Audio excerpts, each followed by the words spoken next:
Today we're just going to briefly talk about the difference between implementation evaluation and outcome evaluation.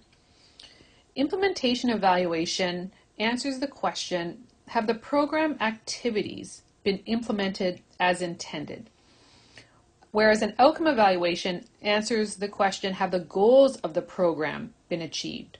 So let's just look at these two concepts through a fictional literacy program for children. So let's say you have a literacy program for children and there's two key components. We're going to keep this simple just for ease of understanding. So the two components are the trained literacy facilitators, so that would be component 1, and number 2, the 10-session program that's going to be delivered by the facilitators to children. So those are the two activities.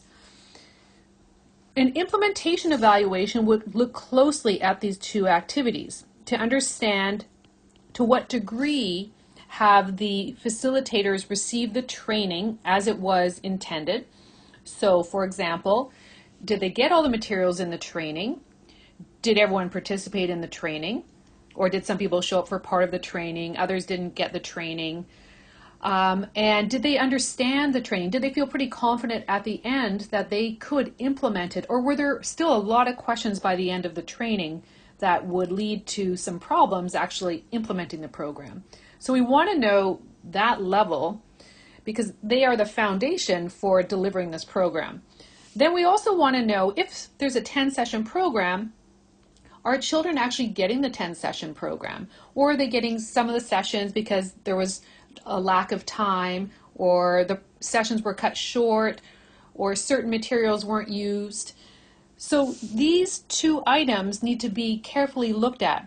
And in an implementation evaluation, we would document the results of the implementation. So we would ask literacy facilitators to keep a close log of their activities.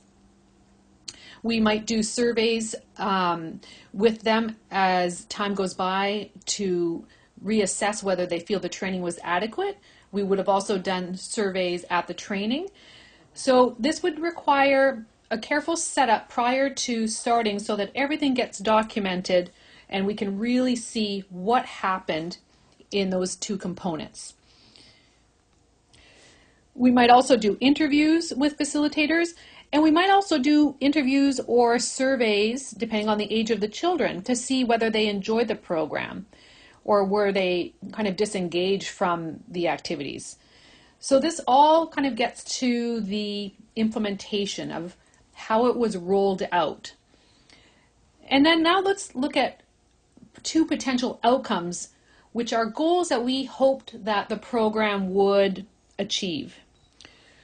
So let's say that our two outcomes that we hope that children would get out of the program is that they'd increase their vocabulary and they'd increase their comprehension. So in the real world, often things aren't rolled out as intended, or at least not everyone's able to do the same kind of rollout. So we may actually have two different groups. So we may have the first group who partially implemented some of the components. For example, maybe they participated in some of the training, but they weren't able to spend the whole day at the training. And maybe they were able to deliver 7 out of the 10 sessions, or maybe they delivered all 10, but they weren't able to have sessions long enough that covered all the material. And then you might have the second group who actually did the full implementation, attended the training, and followed the program to a T. So we want to do this outcome evaluation, but we may look at these two groups differently to see if there's differences in achieving these two goals. And so this would be the outcome evaluation.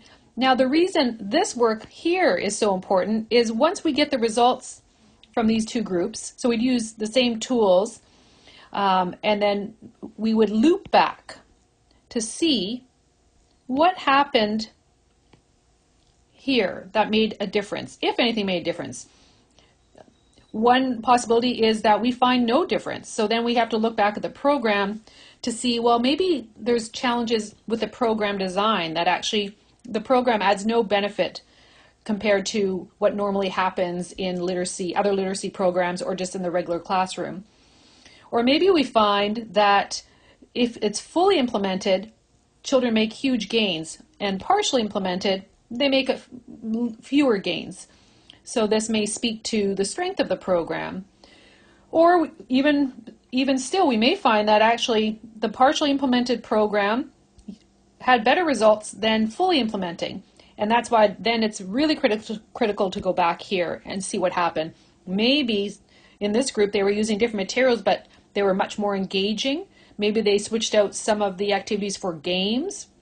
So without having this information here, when we get our results here, we're kind of left in the dark. And that's why implementation evaluation is so important, to understand the outcome results. It's often overlooked, and we often skip right to looking at outcomes, even though there's such variety in the level of implementation. So I encourage you to really weave in implementation if you really want to understand your outcome results. And that's it for today.